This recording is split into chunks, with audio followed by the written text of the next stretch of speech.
Hello dear students. पिछली class में हमने पढ़ा संकरण, जिसके तहत हमने देखा कि सहसंयोजक बंध की व्याख्या करने में संकरण की आवश्यकता क्यों पड़ी, और ये साथ में इसकी परिभाषा हमने पढ़ी कि संकरण क्या होता है, जिसमें हमने पढ़ा कि संकरण किसी परमाणु के बाह्यतम कोश के अर्थात संयोजकता कोश के लगभग समान ऊर्जा लेकिन भिन्न भिन्न आकृति वाले एक कक्षों का परस्पर एक प्रक्रिया जिसमें मिश्रित होते हैं और एकदम समान आकृति ऊर्जा वाले उतने ही संख्या में नए कक्षक बनाते हैं। तो इस प्रक्रिया को संकरण कहते हैं और नए बने हुए कक्षकों को संकरित कक्षक कहते हैं। आज की कक्षा में हम संकरण के नियम पढ़ेंगे कि संकरण के क्या नियम होते हैं।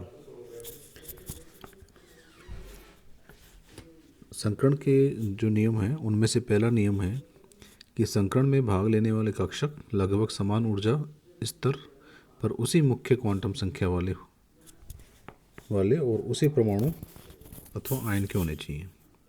तो इससे जो पहला नियम है उससे दो चीज़ क्लियर हो रही हैं कि एक ही परमाणु के या एक ही आयन के परमाणु कक्षकों का संकरण होता है।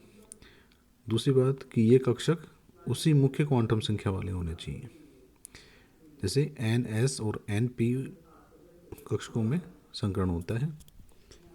दूसरा जो नियम है कि संकरण में भाग लेने वाले कक्षकों व नए बने संकर कक्षकों की संख्या बिल्कुल समान होती है, अर्थात जितने कक्षक संकरण में भाग लेंगे बिल्कुल उतने ही नए कक्षक संकृत बनेंगे, यानी जितने कक्षक संकरण की प्रक्रिया में भाग लेंगे उतने ही नए कक्षक संकरण द्वारा बनेंगे। जैसे SP संकरण है जिसमें एक S कक्षक और एक P कक्षक भाग ले रहा है, तो इस SP संकरण से दो SP संकृत कक्षक बनेंगे।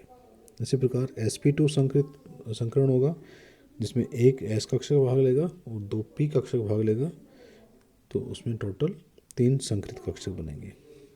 इसी प्रकार SP3 संकरण है जिसमें एक S कक्षक और 3 P कक्षक भाग लेंगे, तो उसमें भी टोटल 4 SP3 संकृत कक्षक बनेंगे। SP3 संकरण में तीसरा जो नियम है, किसी परमाणु के लिए एक निश्चित प्रकार का संकरण निर्धारित नहीं किया जा सकता, क्योंकि संकरण रासायनिक वातावरण पर निर्भर करता है। उदाहरण के लिए ethylene ethane C2H6, ethylene C2H4 और एसिटिलीन C2H2 में प्रत्येक कार्बन परमाणु क्रमशः 3, 2 व 1 हाइड्रोजन परमाणु से जुड़ा हुआ है। अतः तीनों में संकरण इस प्रकार से है SP3, SP2 व SP। तो जो तीसरा नियम है ये कह रहा है कि किसी भी एक परमाणु का एक निश्चित प्रकार का संकरण नहीं होता। ये संकरण निर्भर करेगा कि वो परमाणु कौन से अन्य परमाणु से बंधित है और किस तरह की उसकी ज्यामिति है, इन बातों पे उसका डिपेंड करता है, निर्धारण होता है। जैसे उदाहरण के लिए हम बात करते हैं एथेन, एथिलीन और एस्टिलीन, तीनों कार्बन के यौगिक हैं और तीनों से हाइड्रोजन जुड़ा हुआ है। तो इन तीनों में इस कार्बन का एक ही संकरण नहीं है, सब में तीनों में अलग अलग संकरण है। तो एक ही परमाणु के लिए अलग अलग यौगिकों में एक से अधिक प्रकार के संकरण संभावित हो सकते हैं। चौथा जो संकरण है वो है चौथा जो नियम है वो ये है कि संकरण में परमाणु कक्षक भाग लेते हैं, इलेक्ट्रॉन नहीं। यानी जो संकरण होता है वो परमाणु कक्षकों में होता है, इलेक्ट्रॉनों में नहीं होता। तो इलेक्ट्रॉनों का तो संकरण के पश्चात नए कक्षकों में बंटवारा होता है। अतः संकरण में पूर्ण रूप से भरे या आधे भरे अथवा रिक्त कोई भी कक्षक भाग ले सकता है, और संकरण के पश्चात इन नए बने कक्षकों में इलेक्ट्रॉनों का इस प्रकार से बंटवारा होता है कि अयुग्मित इलेक्ट्रॉनों की संख्या अधिकतम रहे। तो चौथा नियम से स्पष्ट होता है कि संकरण में कक्षक भाग लेते हैं, इलेक्ट्रॉन भाग नहीं लेते। तो किसी भी प्रकार के कक्षकों में संकरण हो सकता है, यानी वो कक्षक अर्धपूरित भी हो सकते हैं, पूर्णपूरित भी हो सकते हैं और रिक्त भी हो सकते हैं। पांचवा जो नियम है वो ये कहता है कि अधिकांश संकर कक्षक एक समान होते हैं, किंतु त्रिविमीय आकाश में उनका विन्यास एक दूसरे से भिन्न हो सकता है। छठा जो नियम है वो ये है कि संकर्ण के प्रकार से किसी अणु की ज्यामिति व बंध कोण आदि बताए जा सकते हैं। कि संकर्ण के प्रकार से अणुओं की ज्यामिति और बंध कोण निर्धारित होता है। जैसे sp संकर्ण है तो अणु की ज्यामिति रेखीय होगी, बंध कोण 180 डिग्री होगा। sp2 संकर्ण है तो अणु की ज्यामिति समतल त्रिभुजी होगी और बंध कोण 120 डिग्री का होगा।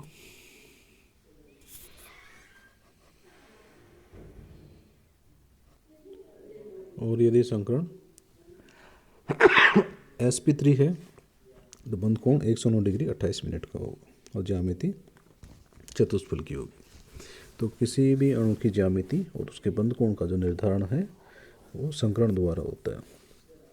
सातवां जो पॉइंट है वो ये है कि संकर्ण एक काल्पनिक अवधारणा है जिसका उपयोग प्रायोगिक तथ्यों को समझाने के लिए किया जाता है। संकर्ण एक काल्पनिक है जिसको केवल किसी अणु को समझाने के लिए उपयोग किया जाता है। आठवां जो पॉइंट है कि संकर्ण के प्रकार को प्रदर्शित करने के लिए हम संकर्ण में भाग लेने वाले कक्षकों के नाम के ऊपर उनकी संख्या प्रदर्शित करते हैं। जैसे sp2 संकर्ण है, sp3 संकर्ण है। उदाहरण के लिए हम लेते हैं कि sp3 संकर्ण से तात्पर्य यह है कि इसमें भाग लेने वाले एक s कक्षक व 3 p कक्षक हैं। इसी प्रकार sp2 का मतलब है कि इसमें एक s कक्षक और 2 p कक्षक हैं। sp संकर्ण में एक s कक्षक व एक p कक्षक भाग लेके नए संकर बनाते हैं। तो ये जो उपरोक्त है संकरण के नियम है, इन संकरण के नियमों के आधार पर अणुओं में संकरण किया जाता है और इस संकरण के आधार पर अणुओं की ज्यामिति और उनके बंध कोण का निर्धारण किया जाता है।